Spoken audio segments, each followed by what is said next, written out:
Il faut que tu penses à tous les sales trucs qui te sont arrivés dans la vie. Et tu vas le sentir dans ta poitrine. Ça va se réveiller. Maintenant, laisse-le sortir. Une fille corpulente fait une crise d'épilepsie. Je m'avance et je la soigne. Mais la MRE supérieure me donne l'ordre de partir. Je suis expulse. Je refuse que tu te serves de ton électricité sous mon toit, est-ce que c'est clair? Le temps est venu pour toi de partir. Et vous allez arrêter de nous donner des ordres comme ça. Aux infos, la télévision. Un influenceur nomme City hérétique. Il attise la haine contre les femmes. Il me signe madame publiquement en ligne. Ce monde est plein de malveillance envers les filles comme moi. Ce moment, elle. La voix au fond de moi revient. Tu t'es toi-même surnommée Ève. Le temps est venu de protéger ton jardin d'Éden.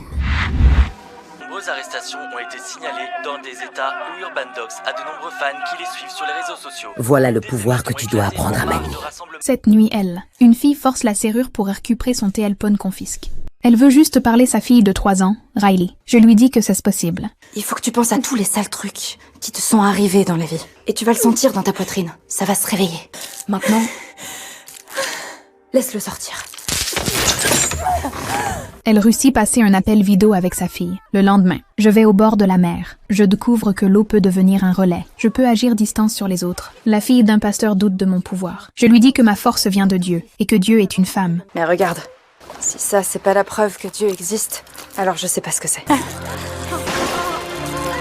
Mais la mère supérieure revient encore. Elle découvre que mes papiers d'identité sont faux. Je te promets que je te renverrai. Dès que j'aurai des réponses à mes questions. Fasse la croix. Je repense mon preux adoptif curant. Fragile, je me mets pleurer. Mais la voix en moi retentit encore. Elles vont me mettre dehors et je vais devoir rentrer. Pas si tu prends le pouvoir ici. Pas si elles ont foi en toi.